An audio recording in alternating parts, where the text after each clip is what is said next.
That was a great clip you just heard from one of my favorite coaches, Alex Ostberg. He joined Runners Connect back in 2022 while competing for UNC Chapel Hill and pursuing his master's in public health. He's a 7-time All-American and a super reflective runner who's recorded tons of podcasts with us, before somewhat recently, in 2024, accepting a position as assistant coach at the Bowerman Track Club. If you haven't heard of the Bowerman Track Club, they have some of the most talented distance runners on the planet, including Olympic medalists like Grant Fisher, Mohammed Ahmed, Evan Jager, and the list just goes on. I'm super excited we got him back on the show to chat about what it's like coaching the fastest runners on the planet and get his advice for runners of all levels who are trying to improve their performance. Alex is a wealth of knowledge with great training insights, so let's get into it. All right, I'm joined by an RC coach who's now coaching some pretty crazy talented athletes, somewhat fresh off a new role with the Bowerman Elite Track Club. Alex, how have you been? Good, thanks, Corey. It's nice to be back. I know we did several of these podcasts back in the day when I was coaching at RC. Yeah, it was a big transition. It happened, about a year ago when I decided to take the job and embark on this new adventure to be an assistant coach with the Bowerman Track Club. And I can certainly say it's been, even just within a year, the adventure of a lifetime. I got a chance to join during an Olympic year. I'm working with a phenomenal roster of athletes, and it's been an incredible opportunity to pursue in my mid-20s. I feel very fortunate and lucky. Yeah, and it's been how many months now as we're recording this in January? Is it about 3-4 months now? It's actually been longer. I first found out about the job last January from Jerry Schumacher, who's the head coach. And I ended up going out to the altitude training camp that they were at in Flagstaff in early February. And then I guess that was kind of when I was almost in like a little bit of an apprenticeship role. I was learning a lot from Jerry and getting to know the team. And so technically I'd started then, but I really felt like I kind of found my stride and felt a lot more comfortable and confident in the job once we got closer to the summer, which coincided nicely because that was when we were making our Olympic push. So it's actually been in total now about a year. But I feel like my progress and my confidence has definitely been accelerating in recent months. So it's been pretty fun. So come Olympic time, I know that's past now, but who do you root for when you've got American and Canadian athletes and you're perhaps for my own support wearing a Canadian athletics hat? Is that right? Yes. I was saying just for the audience before we went live, I told Corey I put on my Team Canada hat. This was a generous gift that I got from Mohammed, who's one of the guys on the roster here.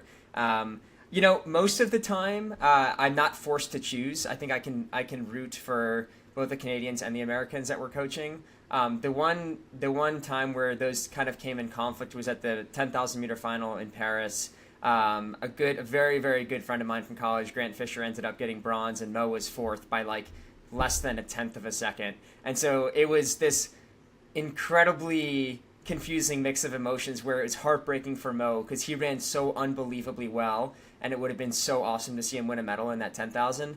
Yet at the same time, I was like elated for Grant. This is a guy who I've seen develop through the sport over the past 10 years, and I shared 4 years with him at Stanford.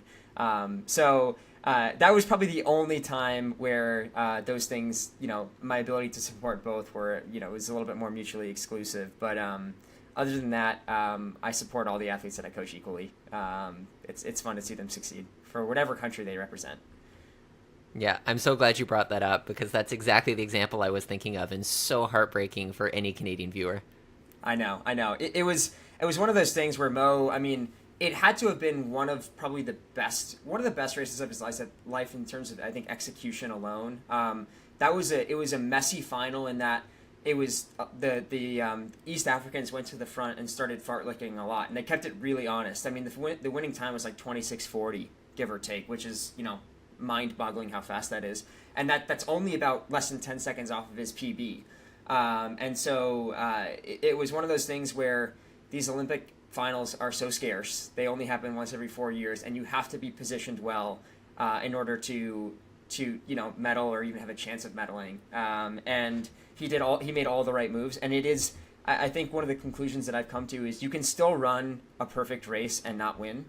And that may have been one of those things. He distributed his effort really well. He kicked really well. He was in unbelievably good shape. But there were 3 guys on that day who were just marginally better. And I think he walked away from that one definitely disappointed, but I think very proud of his effort. Oh yeah, 100%. And I definitely want this podcast to focus a little bit on sort of what that coaching role entails and also some of the insights that you've gained for athletes. But I think this is a pretty good bridge for it because, as you said, it was such a well-executed race, and in Mo's own words, he ran an effing good race, I believe, was the quote on air. So can you maybe tell us a little bit about what you do as an assistant coach at Bowerman, and then also putting on that coaching hat? How do you analyze a race like that where you just run phenomenally and maybe still don't get the result you were looking for? Yeah, sure. So I guess we'll break that down one at a time. So the coaching role, my role as a coach, really what it comes down to is this is a Nike-funded team.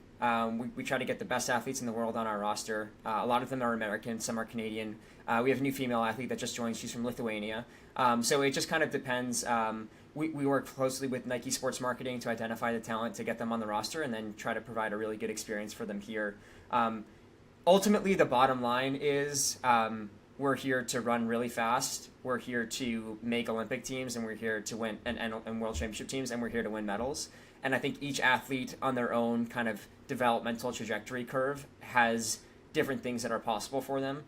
Someone like Mohamed is, he's like a 1 in a billion talent, basically. And he is capable of, for now, almost 10 years in a row, being in medal contention at World Championships and Olympics. That's very rare. But I think what we're trying to do is take every athlete in our system and try to squeeze out as much potential as possible so that when their career is over, they felt like they gave it everything that they had. And we're here to, I'm really here, I think, to facilitate that process. So I should mention, if it wasn't already said, I work very closely with Jerry Schumacher, who's the head coach of Bowerman Track Club. He's been the head coach now, I think, since around 2008. So it's been, going on 20 years. He's been at the helm here, and is obviously, in my opinion, one of the best coaches in the world and has the track record to prove it. So I'm learning a lot from him, and I think there's also, my ability to check my ego at the door and be willing to learn and kind of help to smooth out some of the operational inefficiencies that were here before I arrived is definitely very important. There's this theory in psychology, if anyone has taken Psych 101, called Maslow's hierarchy of needs, where you kind of have this pyramid of different needs that humans need to be met in order to ultimately pursue unobstructed self-expression at the top, or chase really big goals. And at a minimum, you need to be fed, and you need to have water. Then you need to feel psychologically safe. Then you need to be in a stable environment, and you need to feel like you belong to something. And only after you've satisfied all of those different levels of the pyramid can you pursue the peak, which is pursuing mastery, chasing your goals. And I feel like a lot of my job as a coach is to make sure that these athletes feel like there's someone in their corner at all times to support them. I think it's to make sure they feel like they belong in the group, that their voice will be heard, and as much as possible just to try to make this experience as enjoyable as it can be. But being a professional runner is exhausting, it's tiring, and it definitely demands a lot of sacrifice. So I think that's a big part of my thing. The other thing that I find particularly exciting is we're definitely on the frontier of human potential, and we're exploring what people are capable of. And so we're always trying to chase what new ideas we can pursue to try to get, people faster.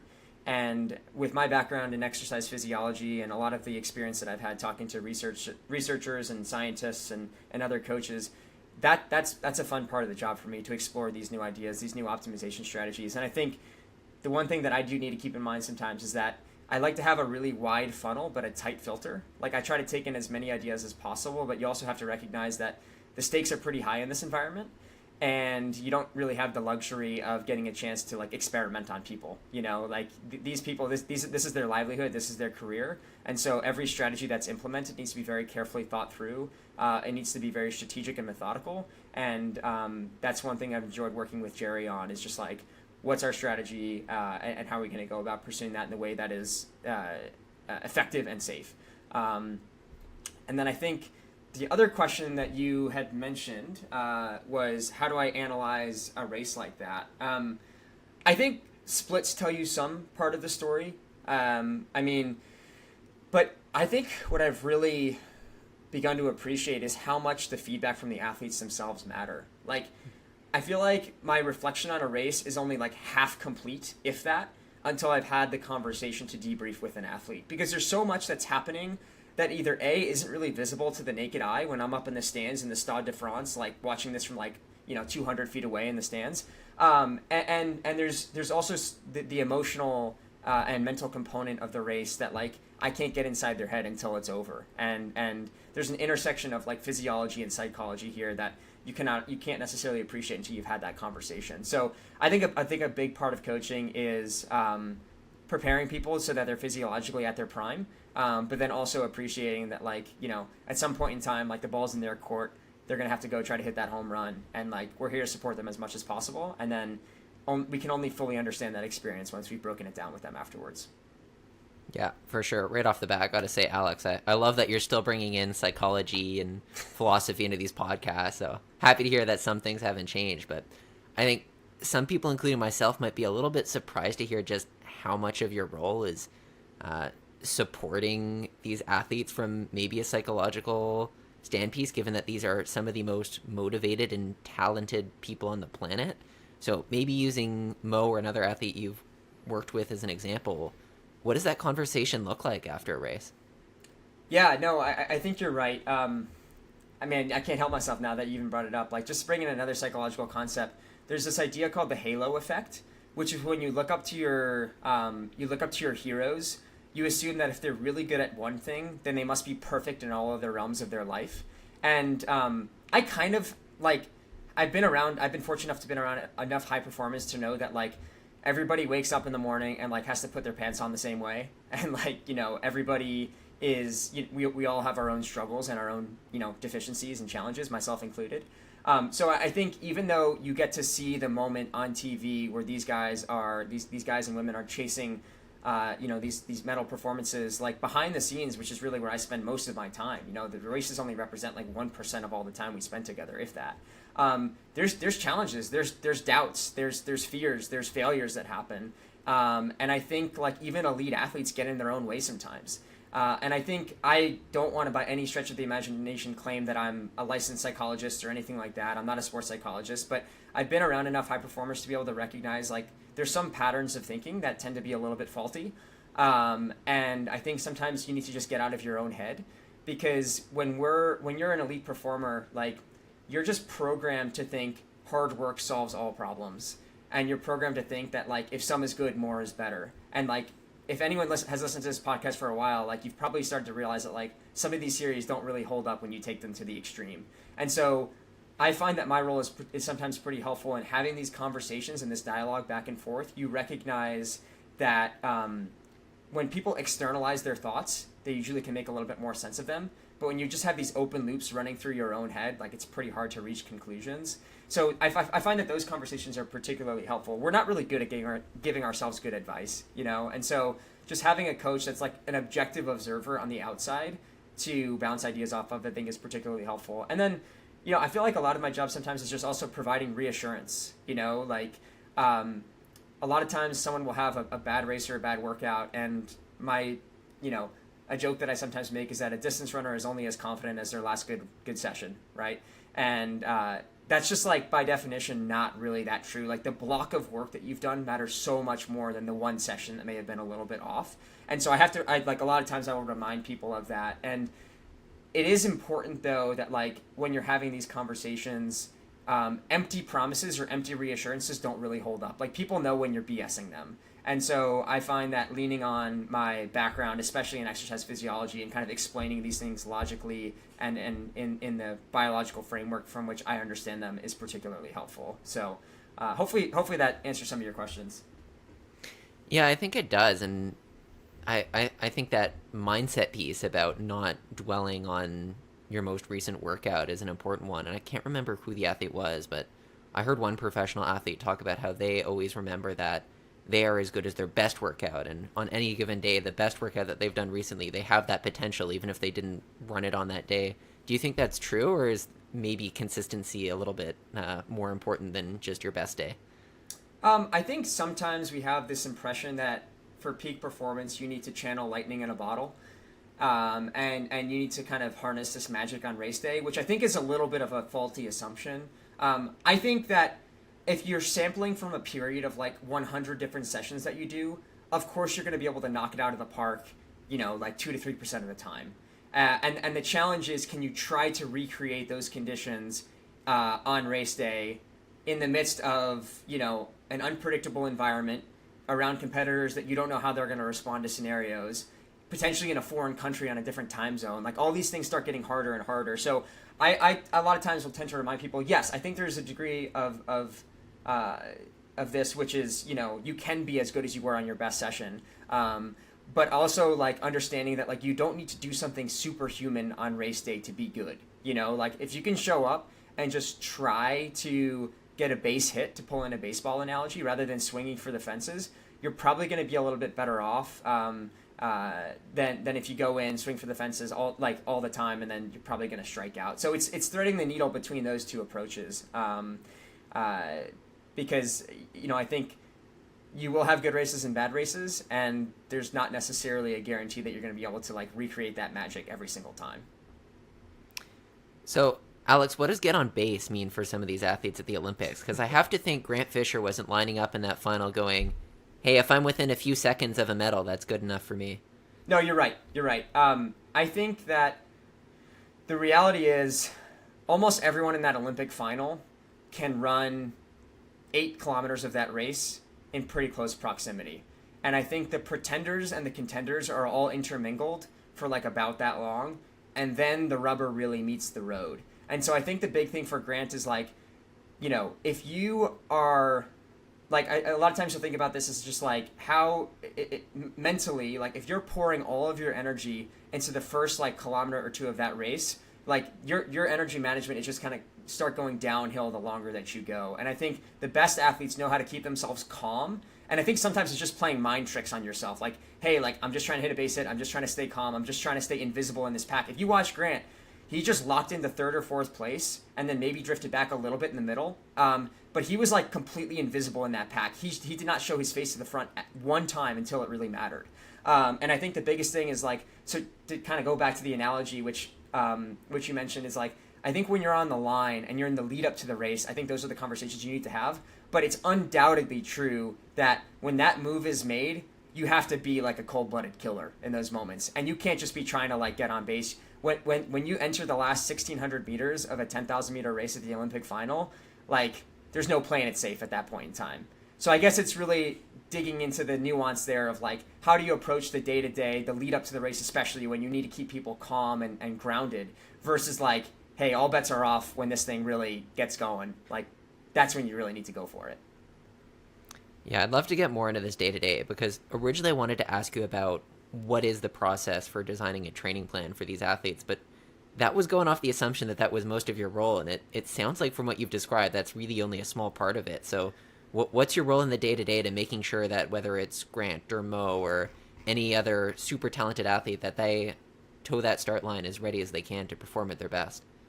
Yeah, so I guess we've spent a good amount of time so far talking about more of the support role of, like, the psychological element of this, and that's something that I enjoy talking about. It's something I've kind of carved that role out of my job description. But I certainly will say that, like, the training itself, the nuts and bolts, the X's and O's of training is definitely also an important role. It's just that in this system right now, I recognize that Jerry Schumacher, who's been doing this again for more than 20 years, has a proven track record of producing Olympic medalists. Like, he is one of the best people in the entire world at, like, workout design and training design. So, like, I may have, on the margin, a little less input with, like, how that's going to be structured, and I'll be a little bit more involved in, like, tweaking things as they're unfolding on the ground. Like, I like to say that I'm at pretty much every single session that a Bowerman athlete will do.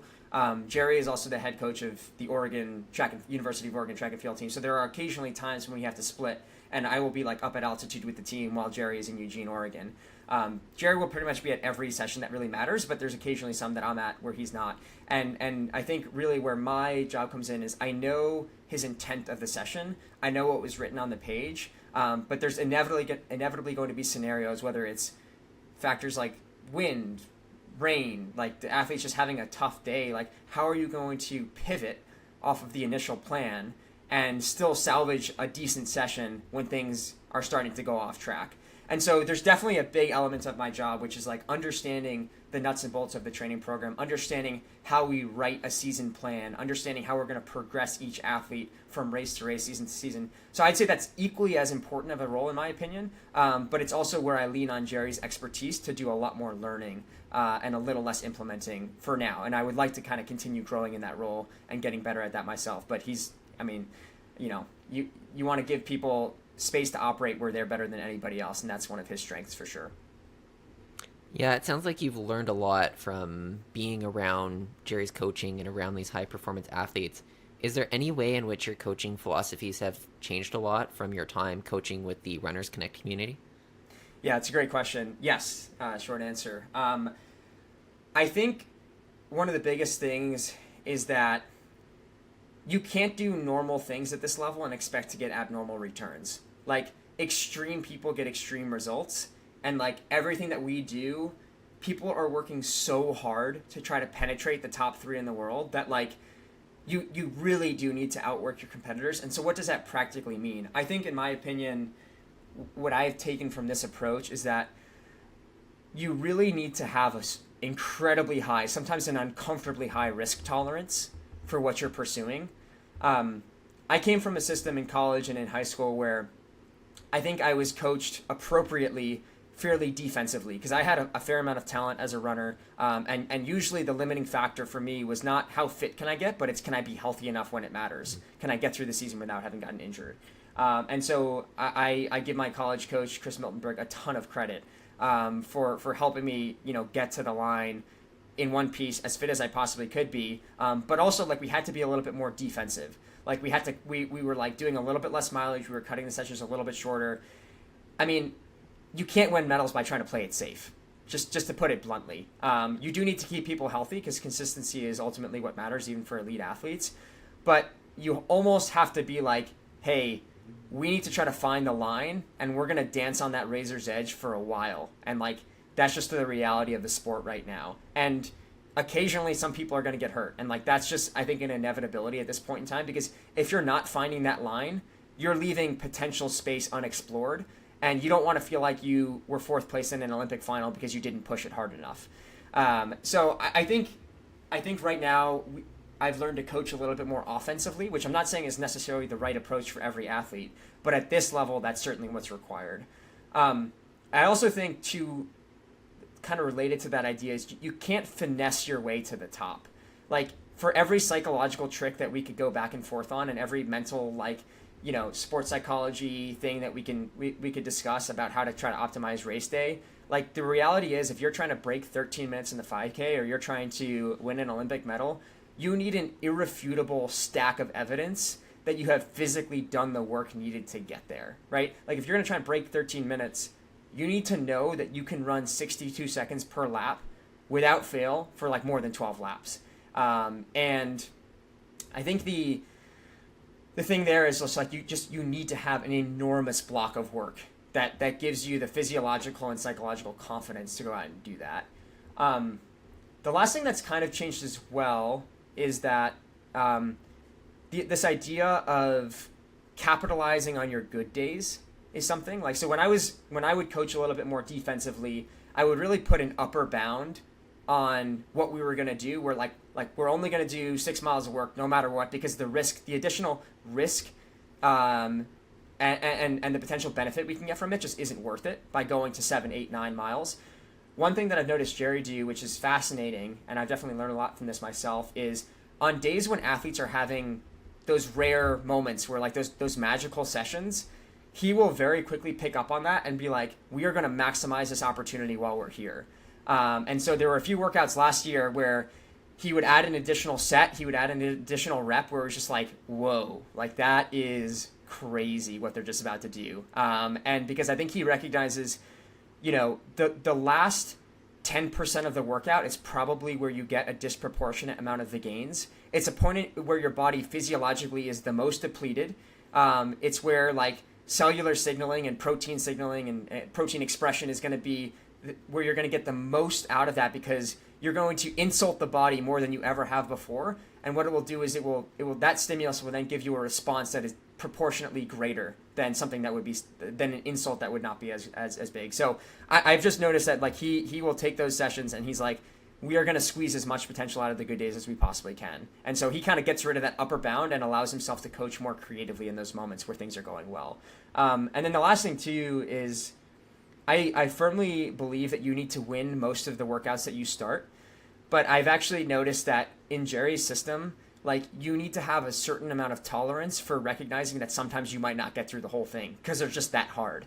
And there's a time and a place where you're going to let people go, that you're going to let people fail, and there's certain times where you just need to cut them off because elite athletes will run through a brick wall if you tell them to.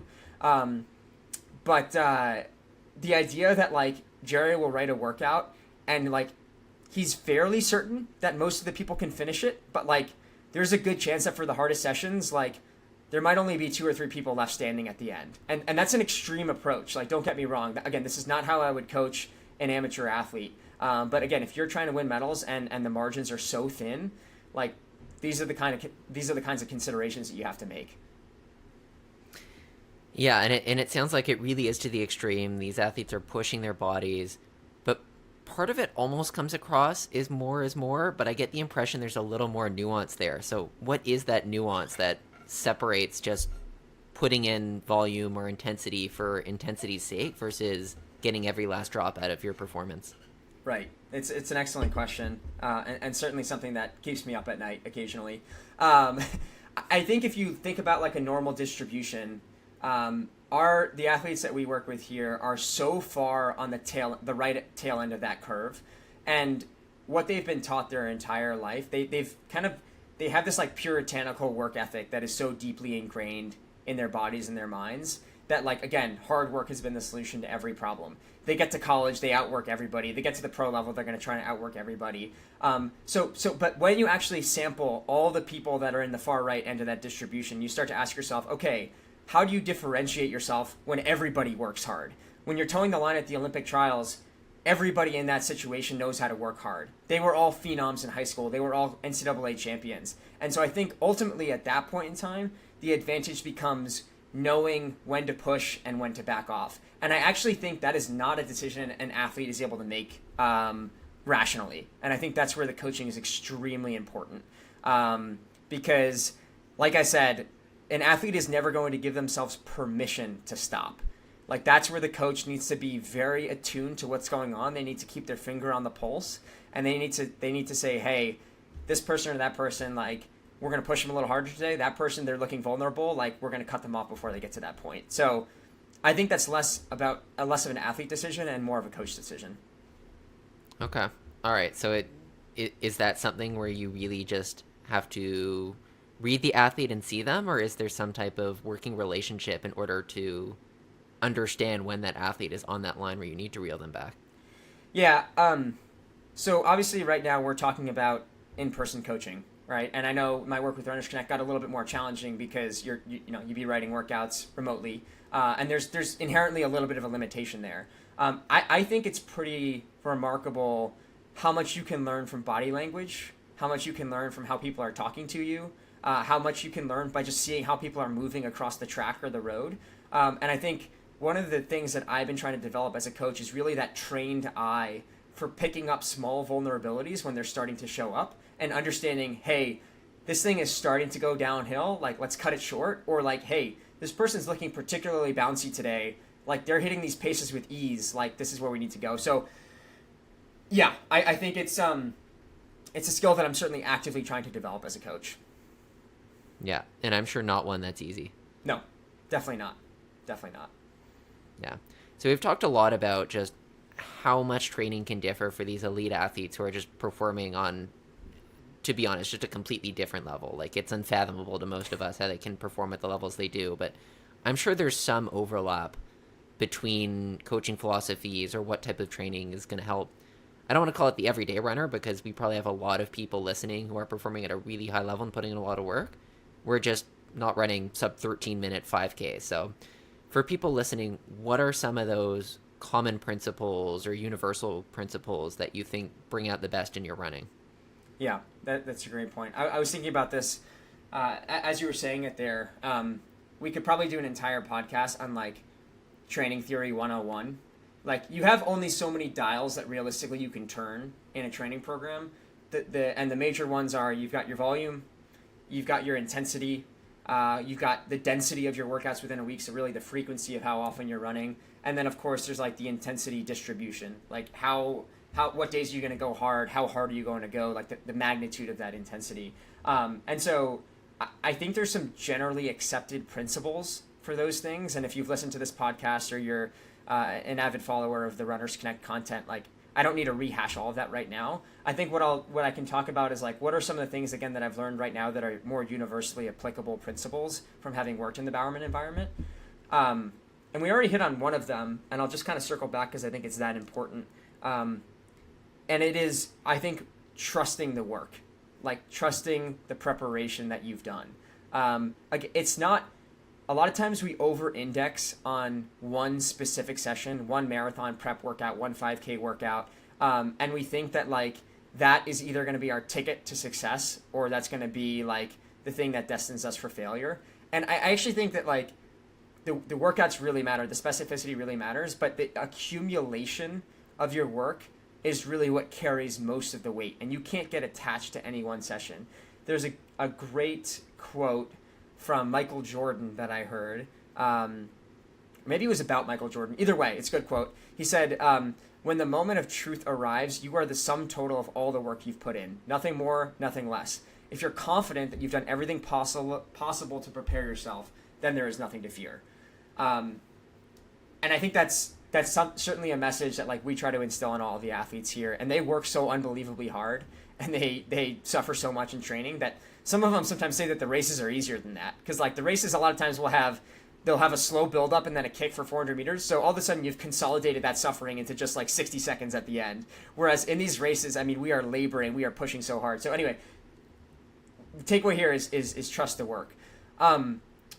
Related to that, I think one area that I've grown a lot when I've thought about training theory and coaching, and that definitely applies to athletes, is, again, we think a lot about the X's and O's of a workout on any given day, but we don't focus as much about how is the athlete actually absorbing that stimulus.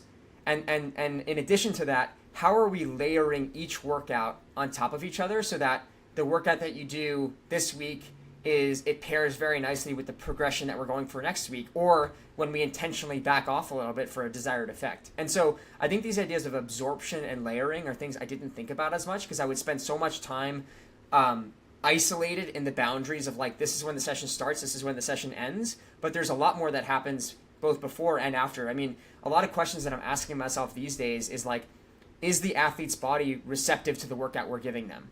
You know, like how many days will it take for us to repay the recovery cost of what we're about to do? Is today a day where we want to stack a huge brick on the wall, or are we just going to add a thin layer?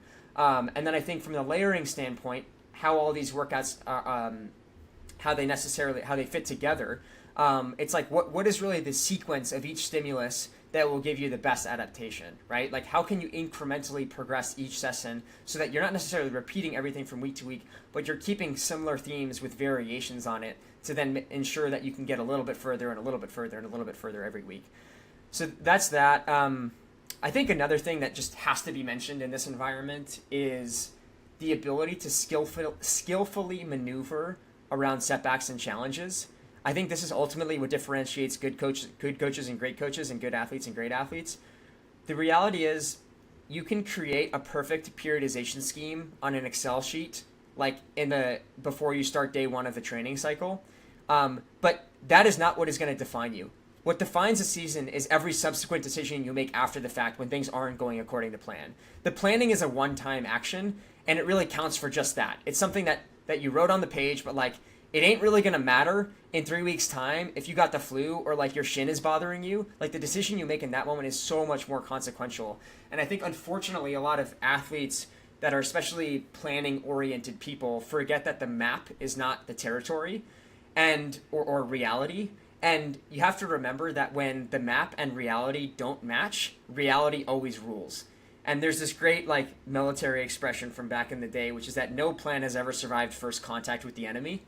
Basically, like, you can plan all you want, but like you're going to probably have to discard like at least 20 to 30% of it when things come up. And so those decisions I think are extremely important. We could probably do an entire podcast on how you make those decisions and what information you have to take into consideration.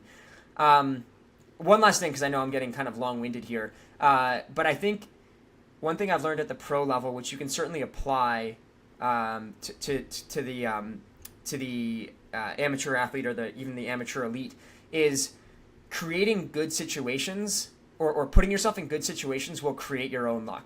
I think one thing that Jerry has done well over the years, and I think he's been either probably unfairly criticized for this, is that he's very selective with where he races people. You can think back to, this happened a lot during pre-COVID, like 2019, 2018, even into 2020. Jerry had, the roster was a little bit bigger back then, and he wanted to try to, kind of engineer these environments to really get the most out of people. And there's a certain element that's lost, which is the competitive spirit, which is required in an Olympic final or required in a U.S. championship. And that's true. And I think we need to remember that is the essence of the sport. It is competition. It's responding to the unknown of your competitors. However, the sport has gotten so unbelievably competitive that the price of admission to a U.S. final or an Olympic final is that you have to run 12:55 beforehand. And one thing that I think Jerry has done a good job of is he tees up these race environments, and he kind of optimizes them so that, you only have so many matches to burn in these environments. And like if you're going to go in and try to make the most of an experience, you might as well do whatever you can to make it a good one.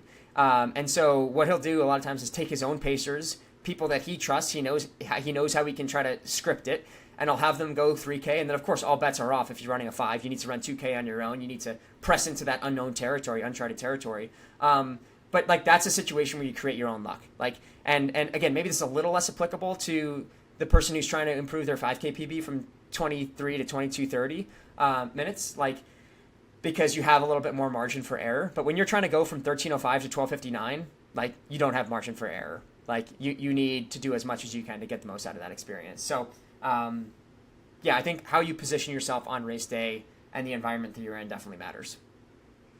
Yeah, and I like the term you use, sort of manufactured environment, because I think so much of this lifestyle, these elite athletes, is essentially manufactured to just set them up to run fast. And it makes me think of a discussion we had on another podcast, and this was when I had pretty recently joined RC, but we were talking about small changes you can make in your training that have a big impact on performance.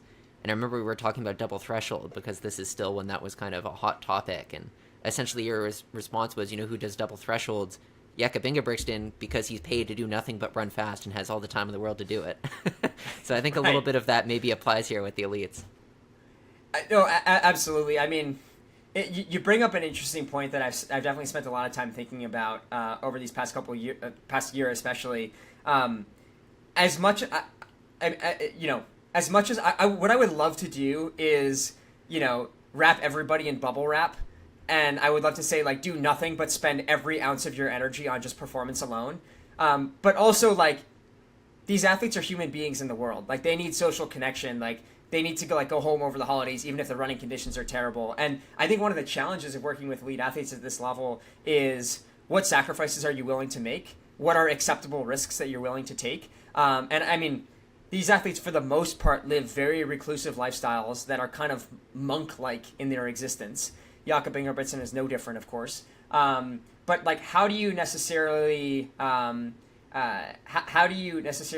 of match that with the fact that you need to be a functioning human being in the real world? Like, that's certainly a challenge, and something that obviously most people don't even need to make that consideration, because they're going to put their life before their running, even if they're really serious. And a lot of times when you try to put your running in front of your own life, like, that's where you face some of these challenges.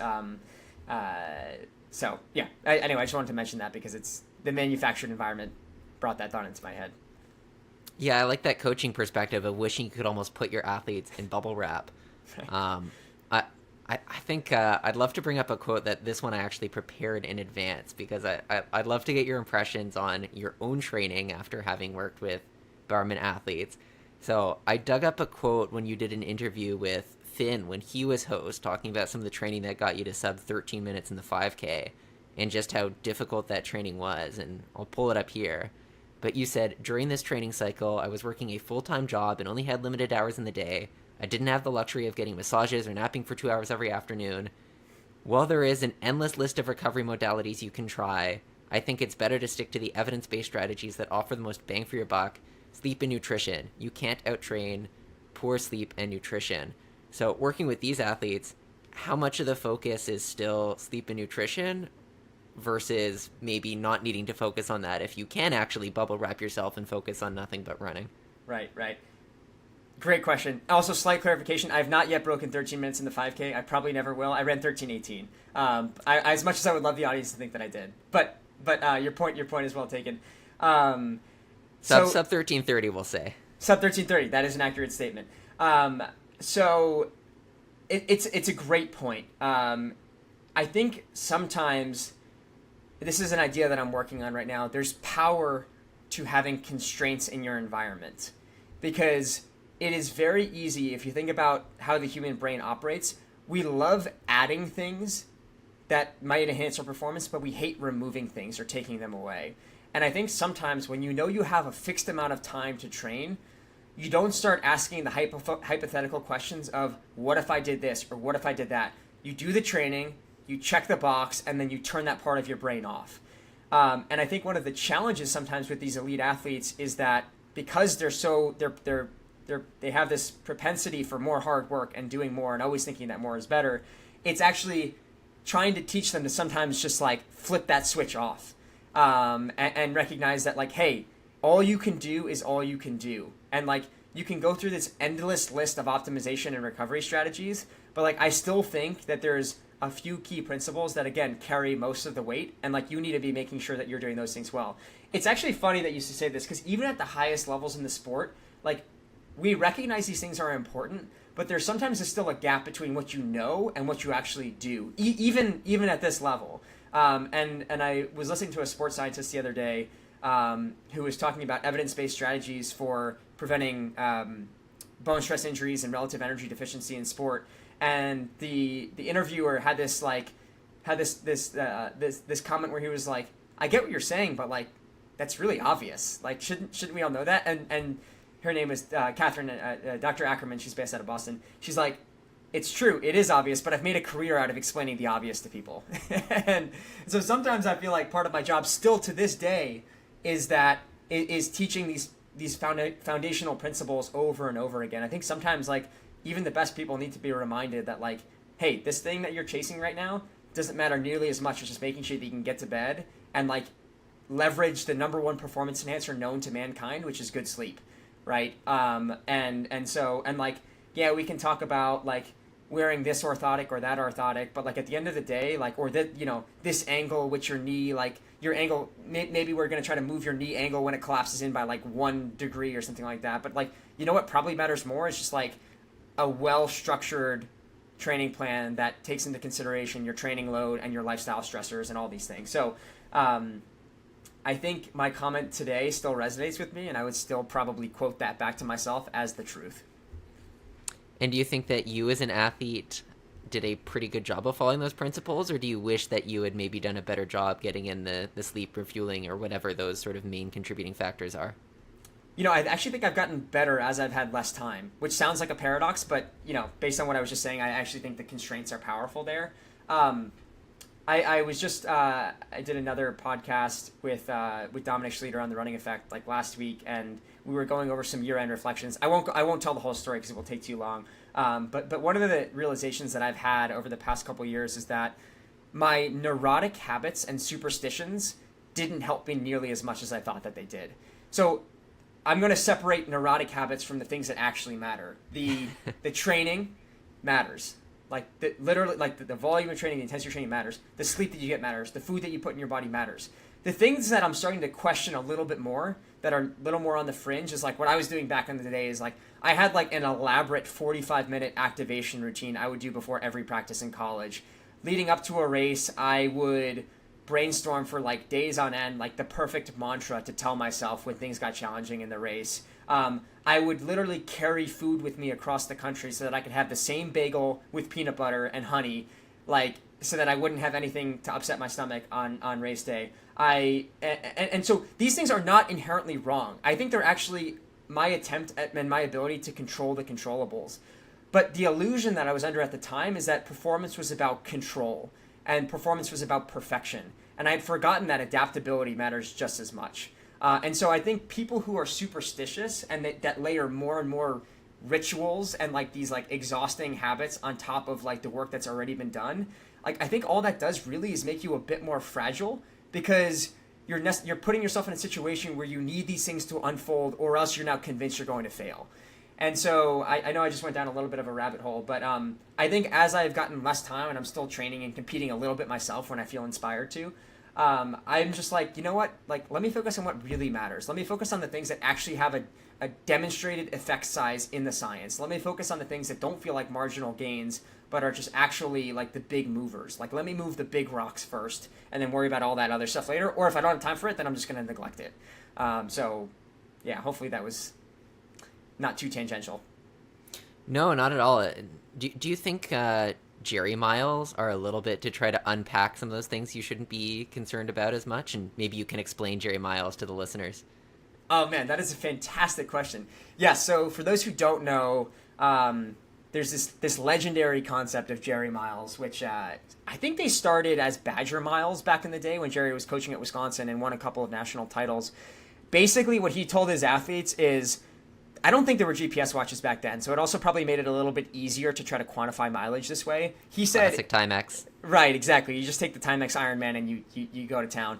And so what he did was he said, if you're a male runner on this team, we are going to count all of your mileage at 7-minute pace. So if you went out and you ran 49 minutes, we're going to count that as exactly 7 miles. And if you ran and if you ran 6:30 pace, you like did more work necessarily, but like your weekly mileage was only going to count it as whatever the closest increment would be to 7. So like the men to this day on the team, the men and the women have a slightly different system, but the men run in increments of 35, 50, 70 minutes, because these are all rounding numbers that are nice and even with 7.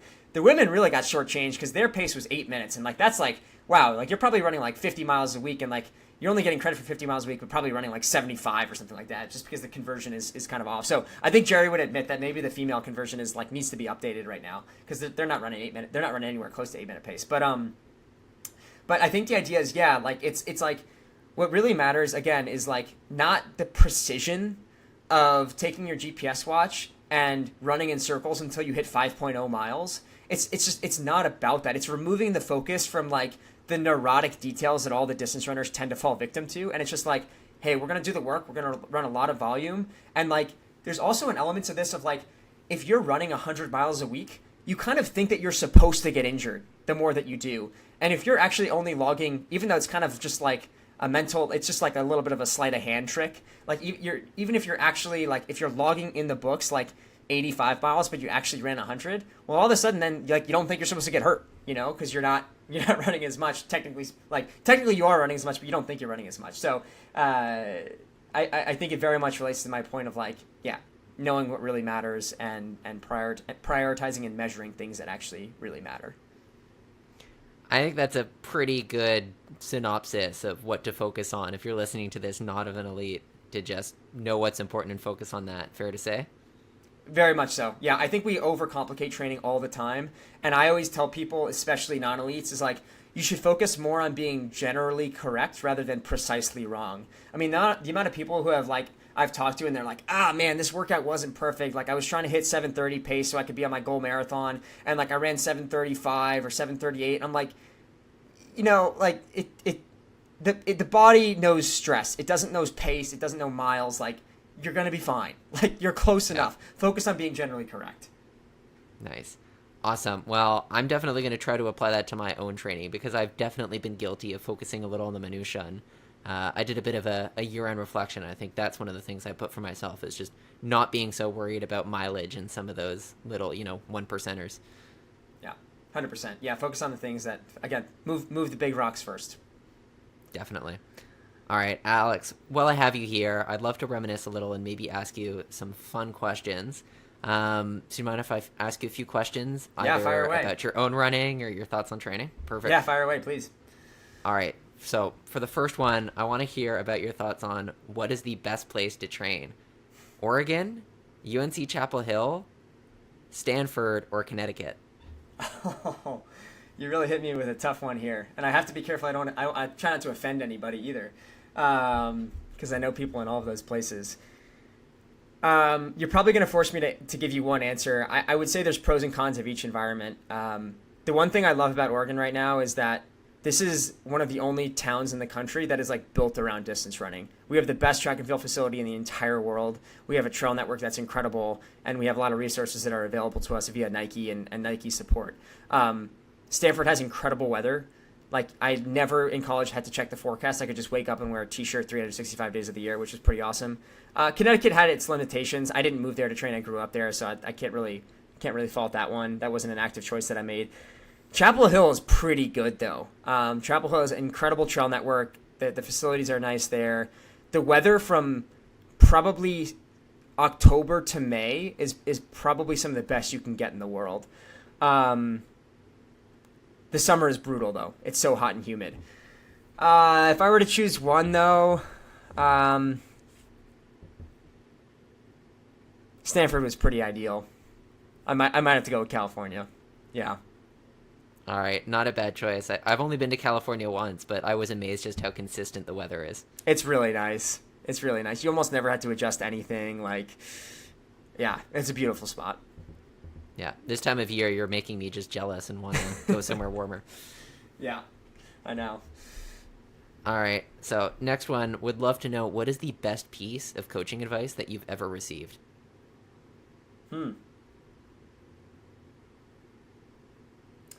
I think the biggest, this is something that I got from Mike Smith, the coach at NAU.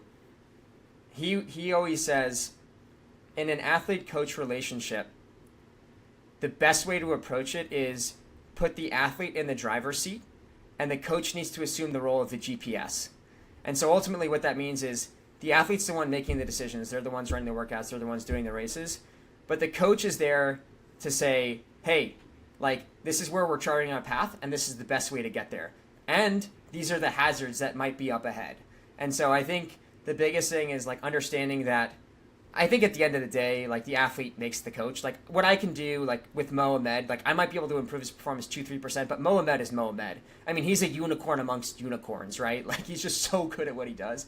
And so, like, the best thing that I can do for Mo is, like, be there, support him, identify any hazards that might be up ahead, but, like, he stays in the driver's seat. So that's kind of where my mind went, and that's something that I've been thinking about, not only in this coaching role, but I heard that probably 3-4 years ago, and it still resonates today. Good advice. Thank you. All right, so I'm not sure if you heard this particular podcast, but I did an interview earlier this year with author, runner, and philosopher Sabrina Little, and one of the focal points of that podcast was talking about how having different virtues can actually help your training. And vice versa, how training can actually help you to develop good personal virtues. So would love to know from your perspective, what is the most valuable virtue, or what are some of the most valuable virtues when it comes to running and training? Oh, I love that question. I'm going to answer this. So much of my running over the years has been defined by me making contributions to a team. It's been the most fun running that I've done over the years. Yes, this is an individual sport, but it's done amongst other people. So even if someone listening to this is not on a college team, you're not a part of a run club, like, this is a sport that I think you do in the presence of other people, and you benefit from that. And I think the biggest thing that I have extrapolated from running into my own life is reliability. I think, to me, what was more important than me, for me to, like, that rather than, like, winning an individual national title, I wanted my teammates to have faith that, like, I would have an extremely small margin of error. Like, I wanted there to be a very small delta between my best day and my worst day. And I think that's so true, because you're going to encounter unexpected challenges, but having a certain amount of stoicism to take victories and losses, to take challenges and to take challenges and environment and, you know, things that are helping you all in stride at the same point in time.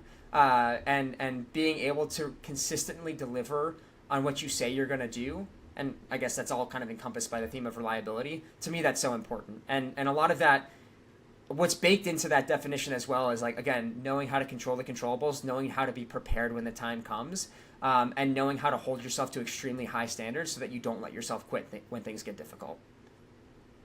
And for these elite athletes, how do you develop reliability when you're not swinging for a single and you're going for that home run every time you toe the line?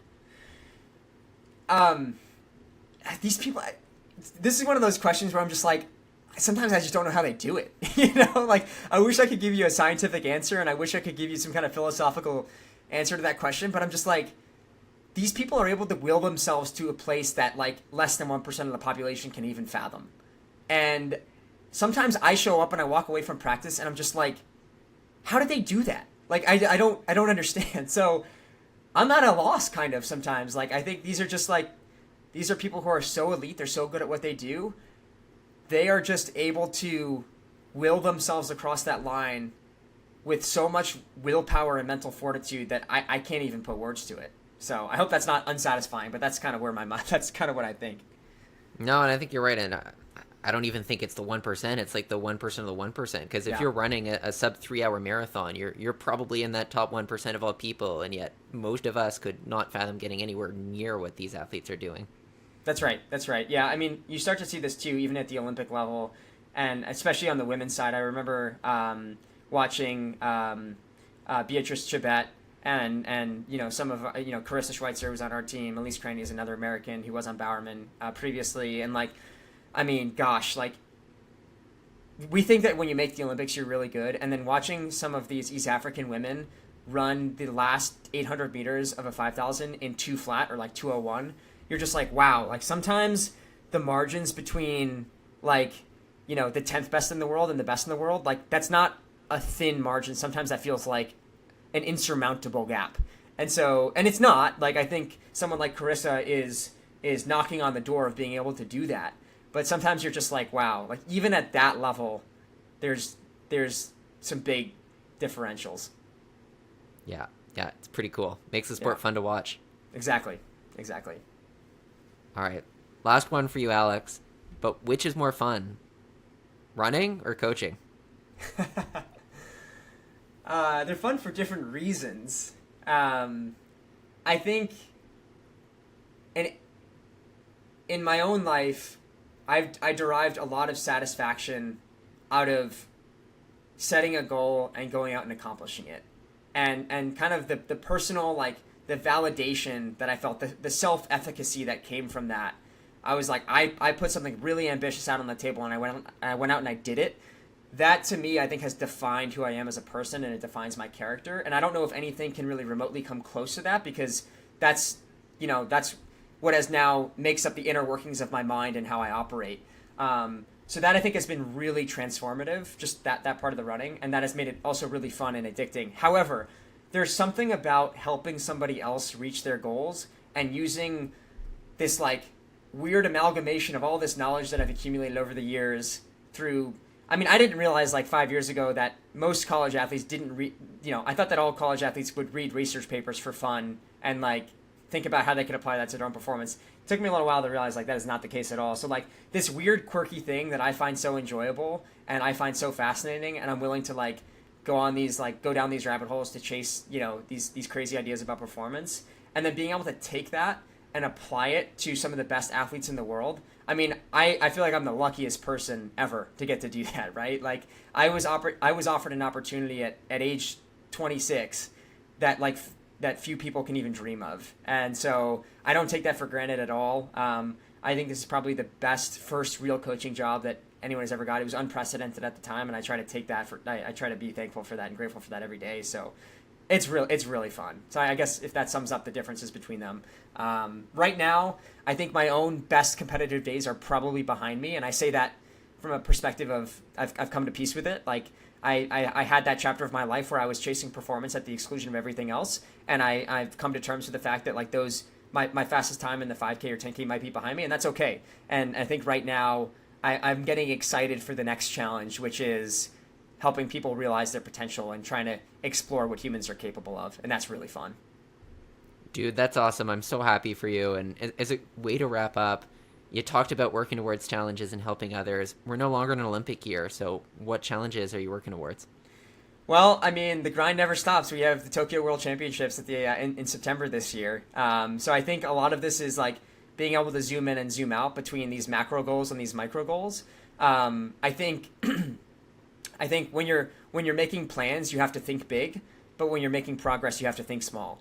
And so right now, like, we're just focused on, can we execute the next workout to the best of our ability? Can we come up with the best possible plan around altitude training and the periodization of how we're going to move from one race to the next so that we can optimize everybody's chances to do really well at the US or Canadian championships later this year. So it never stops. There's always another challenge to tackle. And I think that's what makes this fun, right? Like, there's always another problem to solve, and a life that has no problems in it means that you're probably not engaging with it properly, or you're not necessarily confronting those challenges. So I enjoy that part of it, and I certainly wouldn't wish for a life that didn't come with those challenges.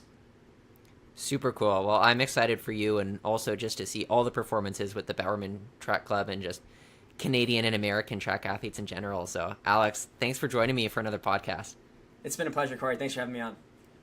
My pleasure. Thanks, Alex.